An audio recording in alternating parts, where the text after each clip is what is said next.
Edgar said to the interviewer he was convinced that the thing out there wasn't a vault at Yeah, all. I know what he thought. Dr. Edgars didn't think it was designed to keep things out. I know what he thought it was designed to keep something in. Do you even understand the difficulty trying to keep a base like Fathom at the bottom of the ocean from killing everyone in it on a daily basis? Oh my god. Everyone hold on to something. I think whatever is on the other side of that door out there, it's not friendly. I think it's trying to get out.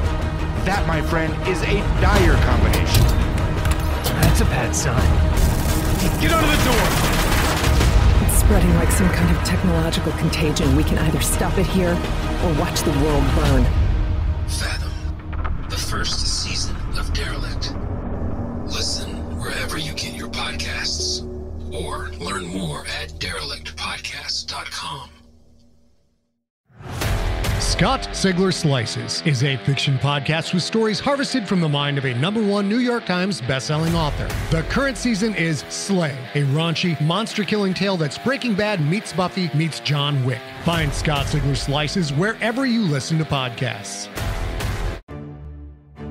11th Hour Audio presents Creature Feature of the Month with your master of frights, Owen McEwen. Greetings, listeners, and thank you for joining us at the 11th hour. Greetings, minions, and welcome to 2024. For our creature feature this month, we're headed out to sea. Eeler's Choice is a maritime horror fantasy podcast set in Eskmouth, a small coastal town whose economy has lived and died on the hunting of the great eels for generations. As demand for product has increased, so have the catches. But even the generosity of the sea has its limits, and all debts must come due. Slop hauler, storm caller, beacon keeper, or eeler? Ran has some decisions to make, but things get complicated when you're being watched by something large and angry and far away. Something with an anger that reflects yours, but older and deeper. Eeler's Choice was created by Lou Sutcliffe and Daisy McNamara. They weave a tale that drags the listener ashore like a catch from the angry sea. Travel with them to Eskmouth and sing a shanty for us at the 11th hour. Are you seeking studio-quality performances that give you goosebumps? Zencastr is your portal to outstanding podcasting without the struggle. With its uncanny ability to bring our cast's voices together, Zencastr helps you summon the electric chemistry that makes your content creep off the page. Imagine recording in high-quality sound and 4K video, effortlessly capturing that creative elixir. Even amidst unstable connections, Zencastr's backups ensure your recordings remain immaculate. No need for a casket full of tools. Zencastr is your all-in-one podcasting sorcery, letting you conjure, create, and turn your eerie tales loose on Spotify, Apple, and all other final destinations, all from one fiendish dashboard. Summon Zencastr today and weave your podcasting magic like never before. Go to zencastr.com/pricing and use our code 11th hour, and you'll get 30% off your first month of any Zencastr paid plan. It's time to share your story. As a podcast network, our first priority has always been audio and the stories we're able to share with you. But at Realm, we also sell some pretty cool merch, and organizing that was made both possible and easy with Shopify. When you think about successful businesses like Aloe or Allbirds or Skims, an often overlooked secret is the business behind the business that makes selling and, for shoppers, buying simple. For millions of businesses, that business is Shopify. That's because nobody does selling better than Shopify. It's the home of the #1 checkout on the planet. And the not-so-secret secret that's definitely worth talking about is that ShopPay boosts conversions up to 50%. That's more happy customers and way more sales going.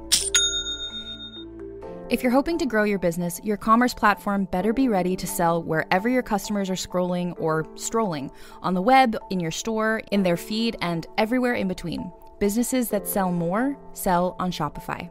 Upgrade your business and get the same checkout we use with Shopify. Sign up for your $1 per month trial period at shopify.com/realm, all lowercase. Go to shopify.com/realm to upgrade your selling today. Shopify.com/realm.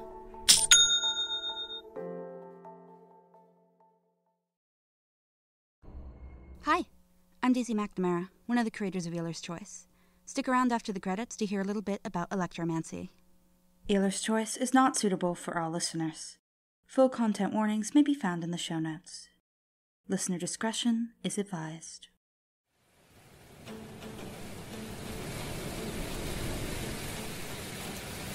We are the fisher folk of Eskmouth. For generations, we have made our living from the sea, and from the great eels that roam us. But the deeps are dark and full of secrets, and the ocean never gives back what it takes, unchanged.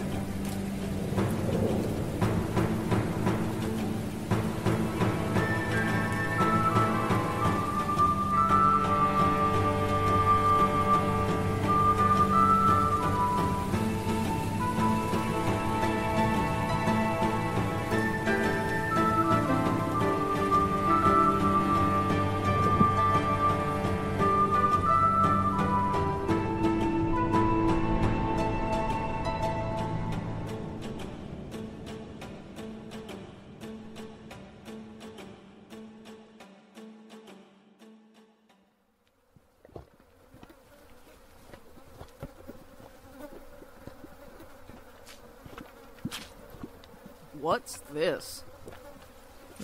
Reckon it's a spider crab leg? Could be. Ugh!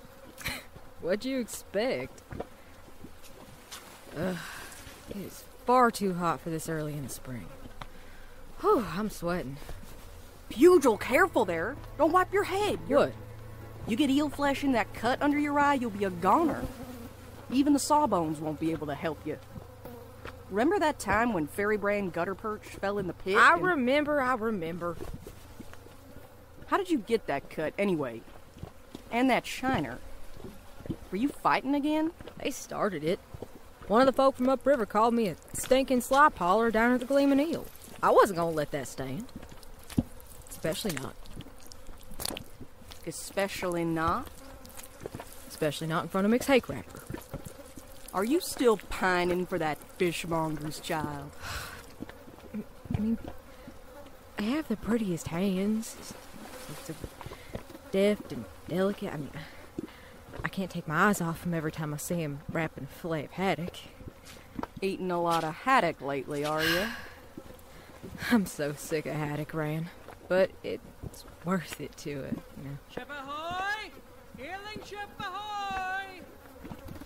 Another one? Guess we'd better haul over to the docks. I'll get the cart.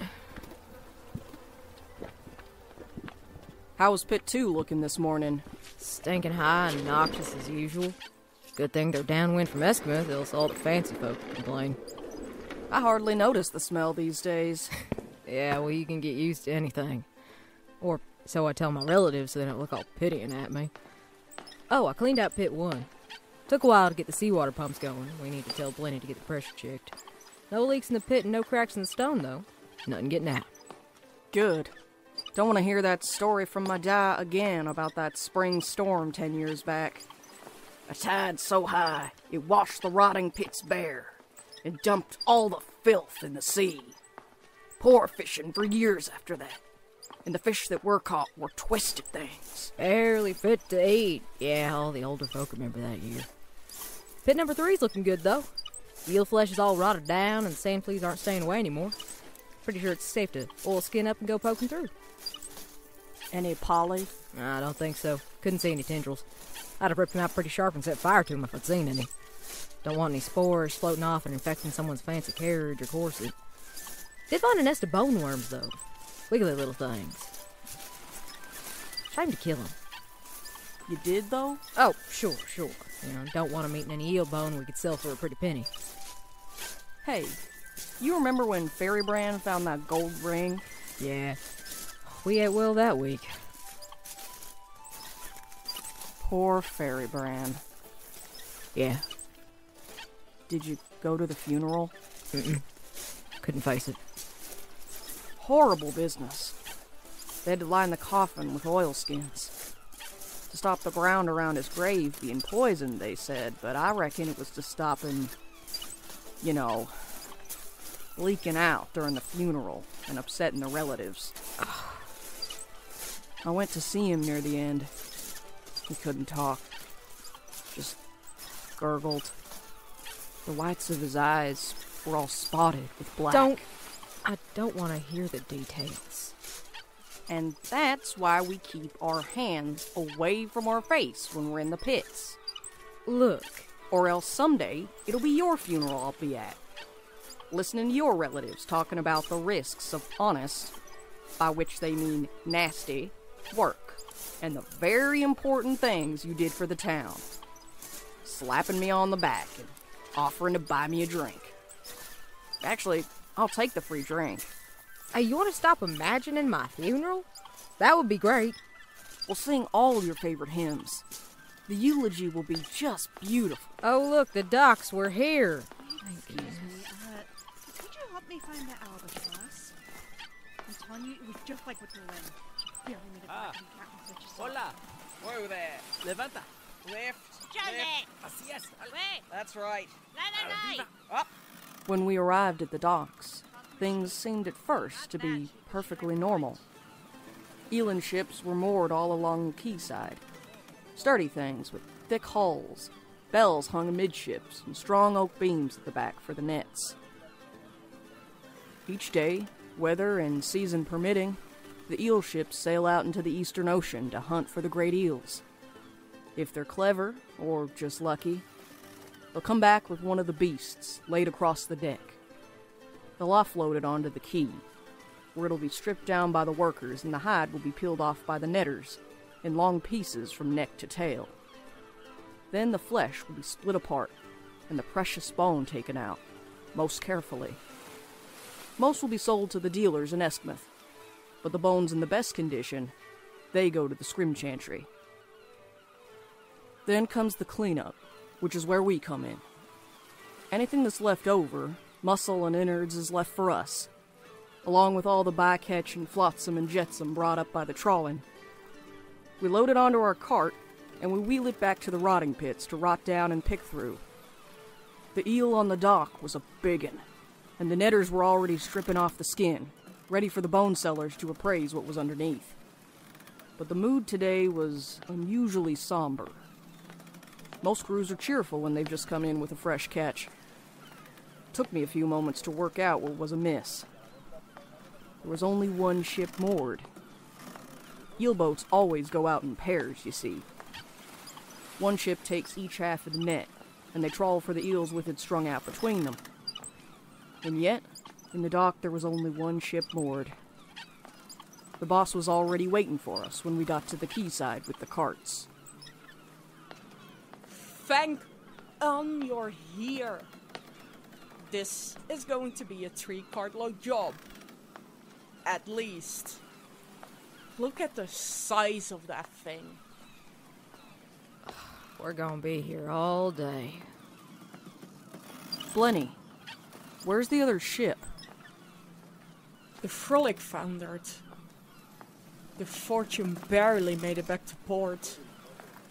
See that gauge above the waterline?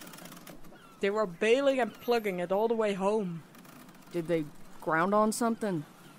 That's a deep cut. No. Captain won't say what did it. But the sailors. What have they been saying? Tall tales. Tall tales with no sense to them. Must have been a hidden shoal. Has to be. Get along now, we've got work to do.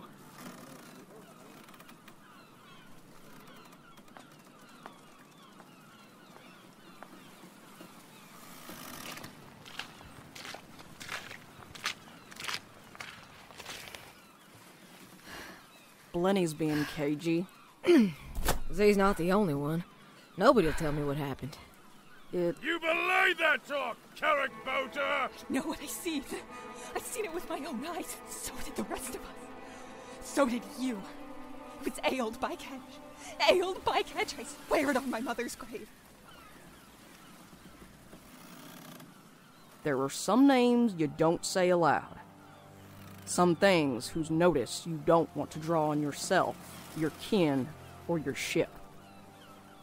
Carrick Boater's shipmates rested heavy hands on their shoulders and gently led him away to somewhere less public. Swiftly, everyone went about their business, except for one person.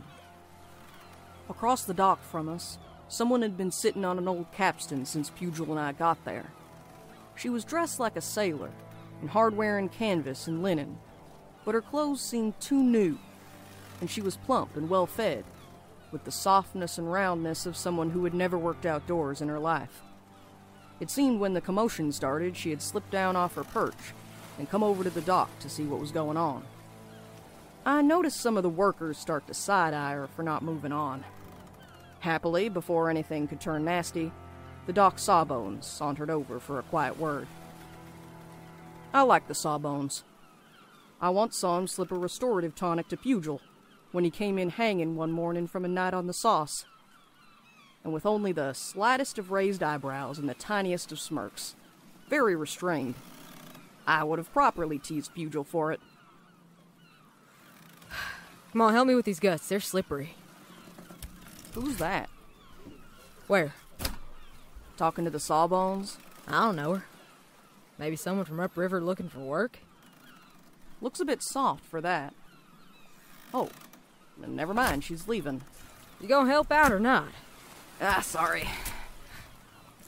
You all ready for shoaling? You bet your boots I am. Me and the gang are gonna paint up old Elvor Jack tonight and tie the bells and oilskins on him. Might need to repair the jaw too, maybe. Wire's getting a touch thin. Going to Hay Crappers first then? Snap old Jack at your beloved. Oh, Brad, sweetheart. No, that's too obvious. But maybe we'll go there second or third. What about you? Got your eye on anybody? Oh, that bit was heavy. Nah, I think I'm not cut out for all that. Cut out for, You know, sweethearts. I don't see the appeal. Friends I like, but sweethearts? No. I tried walking out with Master Redfield. You know, the farmer's son. We had a good time talking and going to the fair up the river. But after a few weeks, he wanted to do, you know, kissing. You don't like kissing? I'd rather kiss a catfish. Just as wet and just as strange. Not everything's for everybody. I don't like sardines. Can you manage that cart on your own? Yes. Just about.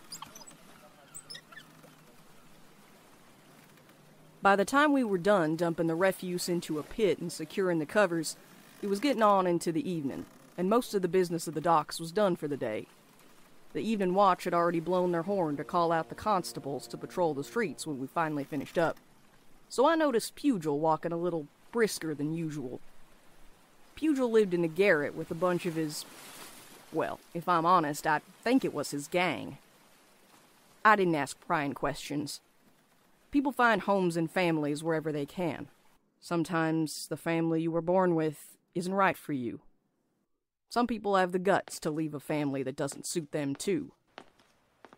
Some people. I left Pugil on the eastern side of the river and crossed the bridge.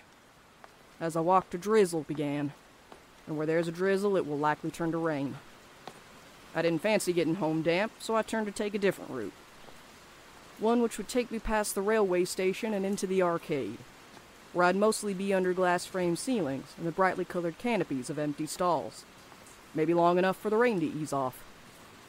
Perhaps I'd dawdle a bit and look in some windows at fancy things I couldn't afford, to give it a chance to stop. The station was quieter in the evening, but there were still people outside. A businessman with bushy sideburns held a newspaper over their head as a makeshift umbrella.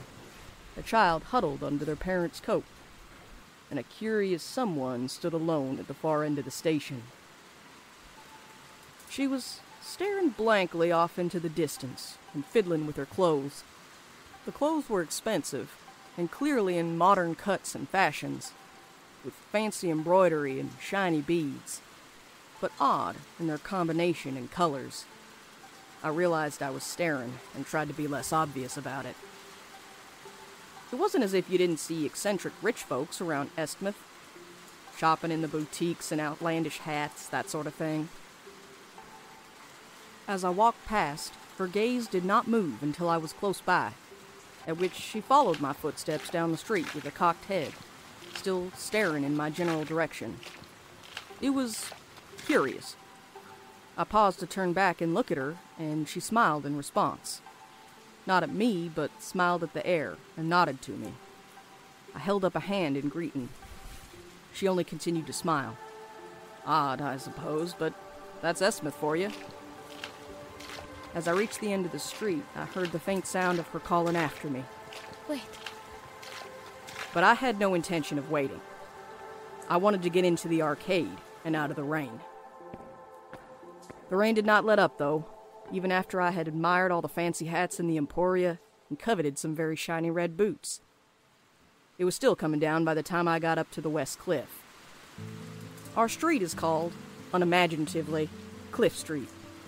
It's the last one before you get to the highlight, the beacon that burns to warn ships about the dangerous shoals below the cliff. Wrecks still happen down there sometimes, if inexperienced captains miss the harbor, or heavy mist hides the beacon. You can sometimes see their wooden bones at high tide, rotten masts and keels sticking out from between the rocks. My father is the keeper of the light. It's our family tradition. We are beacon keepers, and we are storm callers. We tend the light, repair the scaffold, and carve the signs to protect it into its wooden struts and beams. We know the ways of wind and water, and the knots and chants that make them hate us. We can calm a storm to save a ship caught in it, or summon one to stir up the fish for catching. We guard and serve the fisherfolk of Eskmouth as we have for generations. That's the expectation, anyway, that I'll be the next beacon keeper. The assumption. You can guess whether anyone ever asked me if that's what I want. I doubt it'll take you many guesses. There are books of knots and spells and lore, scrawled in many hands over many years on the shelves in our house. I used to read them eagerly, but now I don't see the point in learning those things. Most of what the Stormcallers do has either been replaced by modern technology, or there isn't much use for it anymore. My father told me in the old days there was more respect for our family and what we do. He said it with such bitterness. But I just can't find it in me to care about tradition the way he does. There's more to the world than knots and winds and water. The evening mist was starting to snake up the river by the time I quietly lifted the door latch to find my cousin there, getting ready. No chance for me to sneak in unnoticed, apparently. My cousin Nama is an eeler, with the gratitude and the good return. They are ships with a fine reputation around Eskmouth. They bring in big catches, and their captains are respectful of the sea and its ways. Ran, you're back late. The Fortune and Frolic came in. Well, the Fortune did. The Fortune and Frolic, their captains are the Westgate siblings. If the Frolic sank... I see. I'll say a prayer for them when I next go to the chapel. You're off then? Yes. I'll see you in a few days on being merciful. How's things? In the house? Let's just say that I'm glad I'm off Eeler. I'll see how quietly I can go in. Good luck. I'm going out now. Quickly, come inside and then close the door behind me.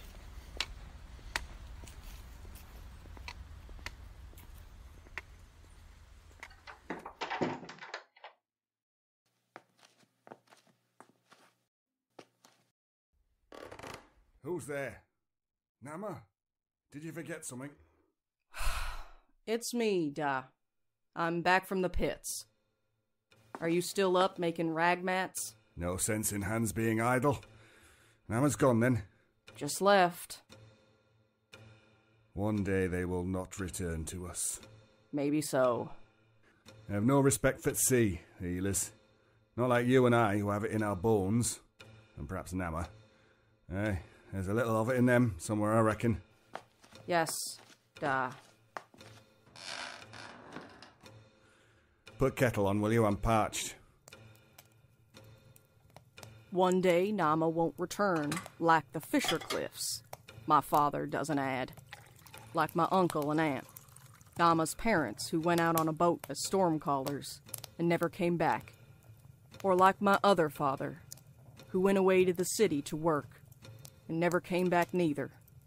Like everyone who doesn't return to us. Like everyone my father drives away, I didn't say. There's a lot that ain't said in this house, 'cause it's easier to say nothing than it is to start a fight. Strong though the urge was to start one at that moment. I'm being harsh on my father. I know he says these things because he loves me and Namma, and fears to lose yet more of his family. Careful there, what did kettle do to you? No respect for sea, for the living things that's in it, for what's owed. They're fishing in eel breeding grounds now like fools. I warn them. I say you have no idea if you're catching a mother with a belly full of eggs until she's already on your deck dead. They call me a superstitious old fool. Their only care is for money they'll get from 'em up at East Cliff. One day sea will take what's owed from them, you mark my words. And why are you home so late? I want you to bone at those pits, and for barely any pay. Taking advantage, on top of spilling that rot into the sea, poisoning water. Eel came in. Oh, ho. Well, someone will be making a mint then. Not you, of course. Only scraps for people like us. The fortune came back without the frolic. Ah, see. What did I tell you? Takes a due. I wish Namma would go on a lobster boat. They don't fill sand and water with poison. They throw their catch back when they find it bearing eggs. Respectful and safer for all there's any safety at all for those who go to sea. That's what's needed, a little more respect. And you, Da. cleaning up their messes, picking through their leavings, scraping whatever coin you can from their scraps. Banked fires still burn and can burst out with the slightest breath of air. You know what? You're right. I am? Well, yes, of course. The rotting pits are piss-poor pay for hard work, unless we find something good. Haven't you told me so 100 times? If I'm to be in danger all day, it might as well be for a high price. Where do you think you're going? Ran!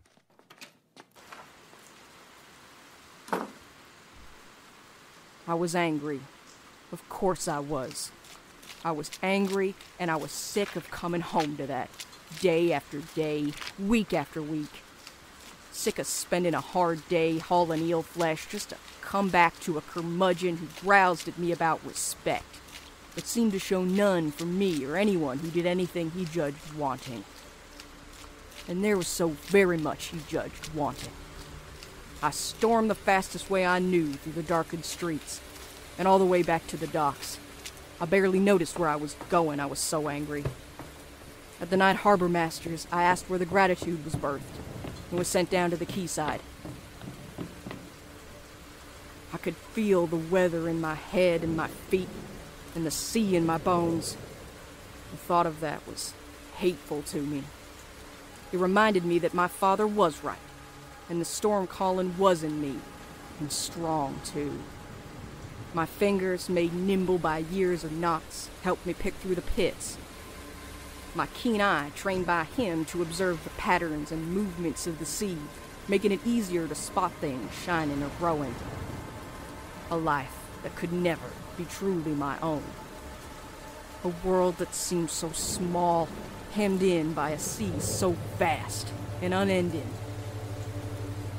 And now my blood was up, I could not prevent my ears and my senses being open to whatever was out there in the darkness of the sea.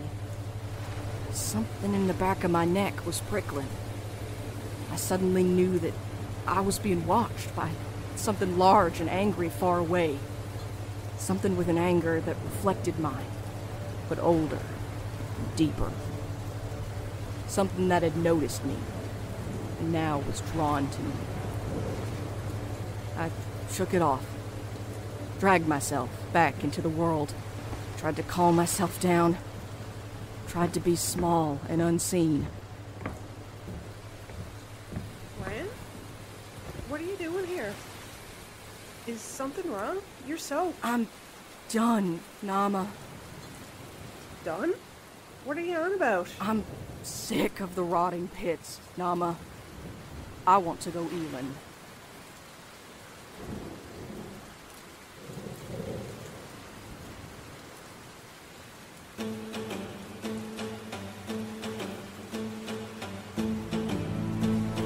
Sail away, haul away, anchors away. All in line nets at the end of the day. Tie thy lines and let none go astray. Else bycatch shall catch thee and drag thee away. White is the crest and the furrow is deep. Down through the darkness our nets slowly creep.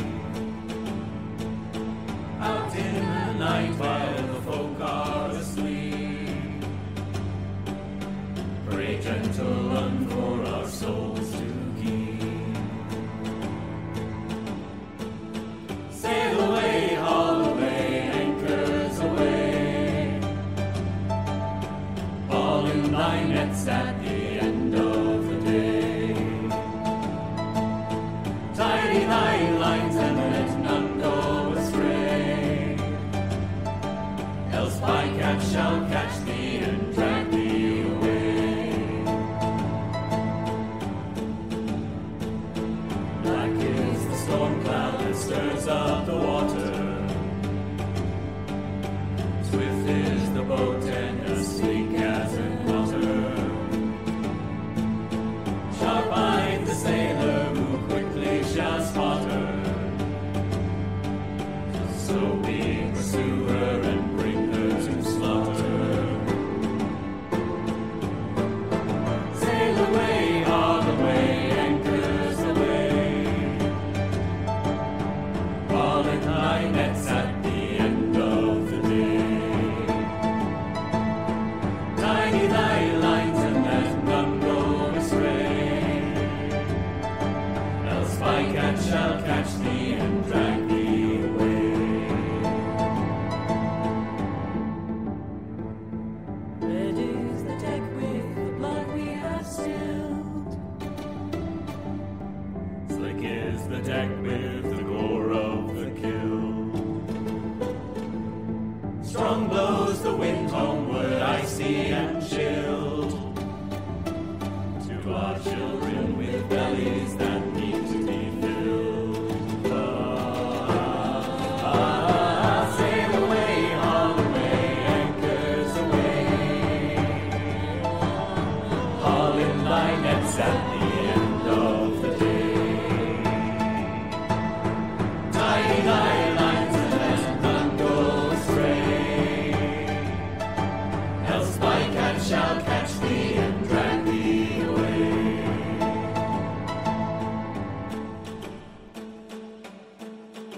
Eeler's Choice was created by Lou Sutcliffe and Daisy McNamara.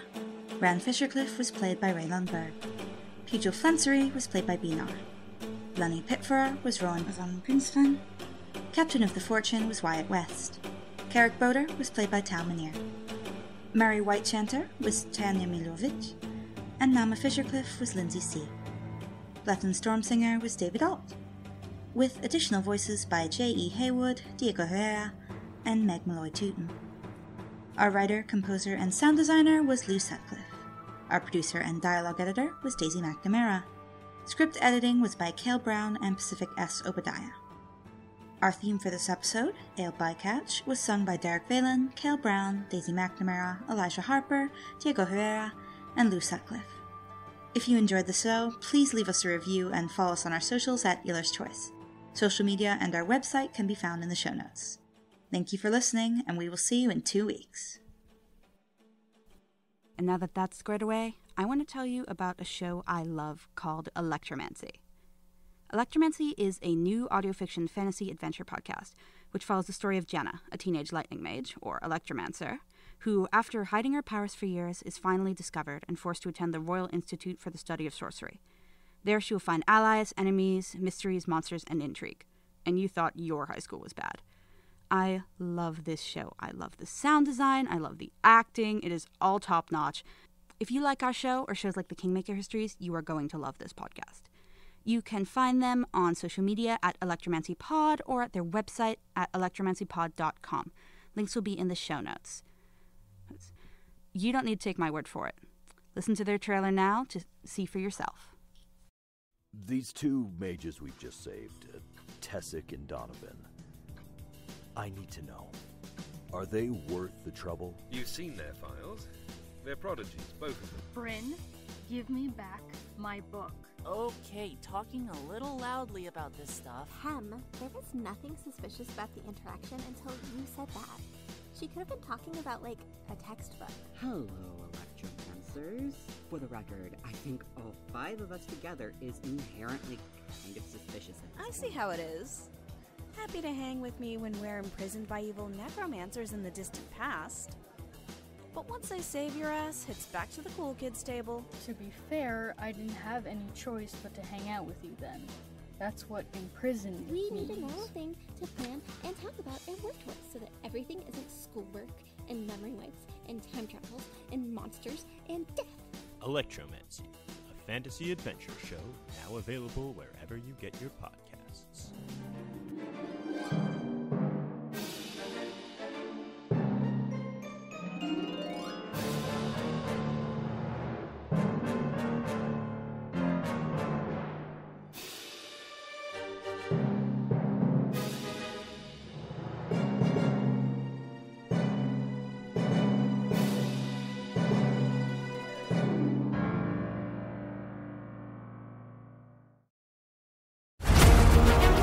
Do you dig science fiction?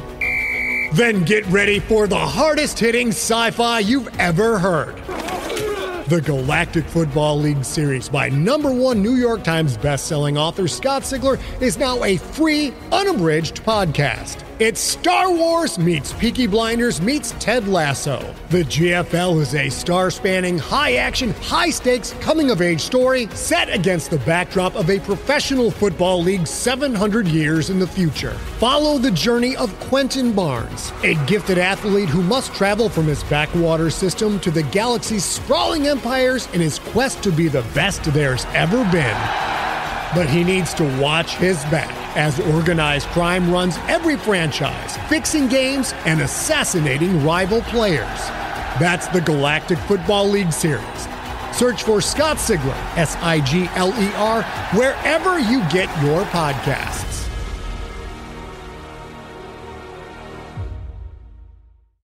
Hi, I'm Jennifer, a co-founder of the Go Kid Go Network. At Go Kid Go, putting kids first is at the heart of every show that we produce. That's why we're so excited to introduce a brand new show to our network called The Search for the Silver Lining, a fantasy adventure series about a spirited young girl named Isla who time travels to the mythical land of Camelot. During her journey, Isla meets new friends, including King Arthur and his Knights of the Round Table, and learns valuable life lessons with every quest, sword fight, and dragon ride. Positive and uplifting stories remind us all about the importance of kindness, friendship, honesty, and positivity. Join me and an all-star cast of actors including Liam Neeson, Emily Blunt, Kristen Bell, Chris Hemsworth, among many others, in welcoming the Search for the Silver Lining podcast to the Go Kid Go Network by listening today. Look for the Search for the Silver Lining on Spotify, Apple, or wherever you get your podcasts.